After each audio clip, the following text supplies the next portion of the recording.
2000 Dodge Neon. And basically what I'm doing right now, I still got to go get the engine and I still got to go get the transmission, but I'm kind of testing out all the electronicals in it. And I will tell you the radio does work. I don't want to play it because it might demonetize this. The rear defroster does work because, you know, I had frost on it. But the CD player seems to be malfunctioning. I'll get looking into that once I actually get, you know, all the grounds worked up, because that could be the issue for the CD player. Is one of the grounds that it runs with isn't working. But let's see if I can. Oh, this is gonna be questionable. Okay, here we go. So yeah, last time I drove this vehicle, I had only put 22 miles on it. I've been pumping fuel out of the tank, which anyways, but as you see, ticker works, hazard works. Let's see. Instrument cluster, can't really tell.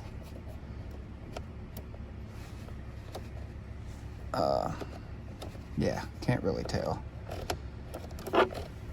Anyways, but we're gonna do the key trick. 1, 2, 3, and boom. So we do have communication with the ECU. Oh, it's flashing codes. It's so 043 743, no transmission. 118, not for sure what that is, but I know the 743s lack communication. 1282, 1193, and we got done. So now let's go see how the fuel pump's doing. Got this all set up here, and by the way, I'm just running power from my Impala. Okay, so here's the fuel pump. Let's see. I'll just get that in there.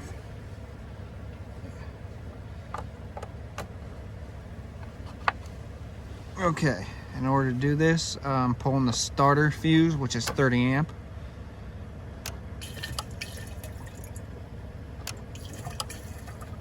So the fuel pump does work, which is actually kind of good. Oh.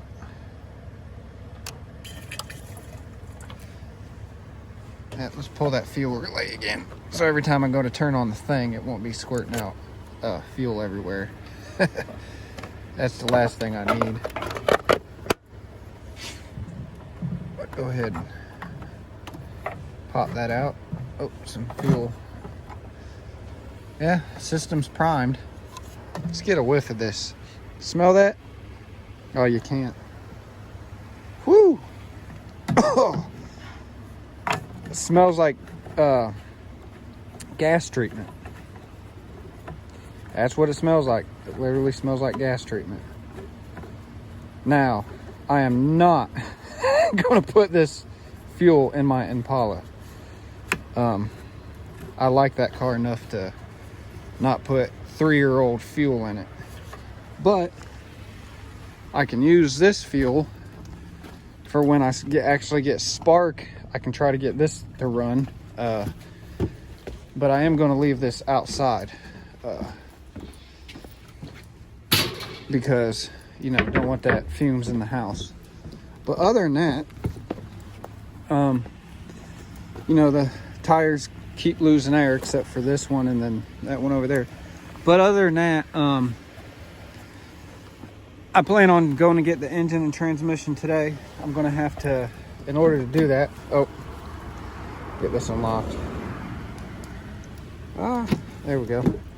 I'm going to have to remove this seat, and then I got to, it's over at the place where I got to get the engine transmission, like a wooden crate, and then I got a board to set down on the crate, and then I'll be able to strap it down in the vehicle. I got a buddy that says he's going to help me. Just going to have to get some free time to get together. He also has a YouTube channel, but his is different. His is music based. The main mount, I did replace that before. You know, I was doing engine swap, and well, it still looks good. No transmission mount there. I do got a new one for the vehicle though. I do need to go, okay, that's for the starter. I did notice a wire somewhere, because that's for the fuel rail. Then this, I believe, is for, this one I believe is for the NOx sensor. Maybe. I believe so. Not 100%. I mean, it's been a while.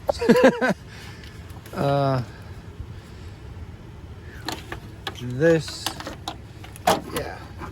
So it kind of go, yeah. So this is your rear. All right. Oxygen sensor, bank 1, bank 2. Let's see, camshaft sensor, plug. Can't remember. Don't remember. More than likely, one of these goes to the oil pressure sensor. I think.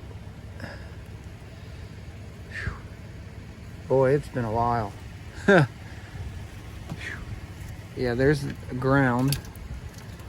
But then here's our fuel line. Injectors. Then this is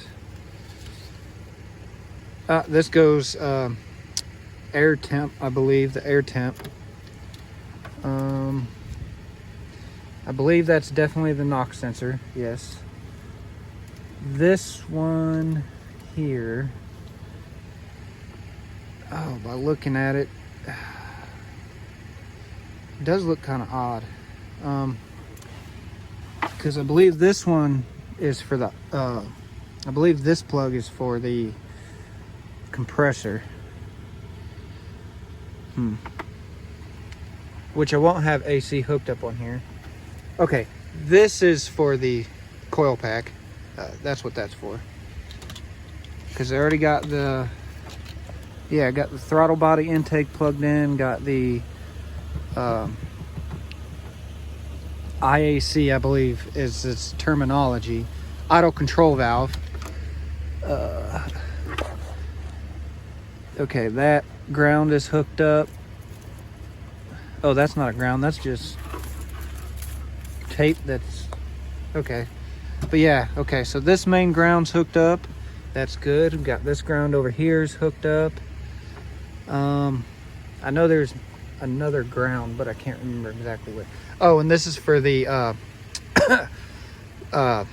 so you don't get feed into your radio. That little thing that's like back here in the back of the engine. Okay, enough on that. I do got a broken wire down here, which I believe this goes to that little part of the PVC. But I'm definitely gonna have to redo that because that wire's all chewed up. I think it got dragged on the ground. Got to get this brake line in. This is for the driver's side front. Got a vacuum hose. Oh, got to get the brake booster. Got to get that. Definitely want to get that before I go working on the brakes. Yeah, definitely. Let's see here. I think that's relatively late. There's another ground. Yeah. That tire no longer takes air. It was taking air, but it had a lot of leaks around the valve stem, and I think this valve stem finally had it. I mean, it's a bit too long anyways. I quit using that tire company I had because and it missing a stud because I knocked it out. I do have the stud to put it back in. This back here is also missing a stud. I think I have a replacement stud for that too. Yeah. Let's see, do I have keys? Keys. Here we go, keys. I had this lock rebuilt a long time ago, and it's actually holding up pretty good. But other than the junk, most of the other parts are back here in the trunk. Got to get the amp and kicker sound system hooked up, but I'll do that after. Got a spare intake because I think the the engine I have already has an intake on it, so spare one just in case I need it. Spare coolant reservoir, brake caliper and stuff for the passenger side. All right, y'all, thanks for watching. It's just a little update on the Neon. So seems like all the systems are working and communicating with the ECU, which is good. Once we get all that hooked up, we'll have by the looks of the fuel that was coming online, it has good fuel pressure still, so that's good. All right, I'm hoping in the next few weeks I have this car up and running. First thing I'm probably going to tackle though is brakes. I definitely want to have brakes, so I'm going to have to take a photo of that so I can make sure I get that little doohickey because my brain's not working. But yeah, the doohickey that goes in there, so I make sure I have a good vacuum on my brake booster. Hopefully the brake booster still works. I ain't pressed the pedal because there's absolutely no fluid in here. It all leaked out. That's because there's no line on that side. And as you can see, there's no caliper rotor or anything on that side. Yep. Luckily no mouses did any damage even though they lived in the car. But all right folks, I'll holler at y'all later. And remember, if it's broke, fix it.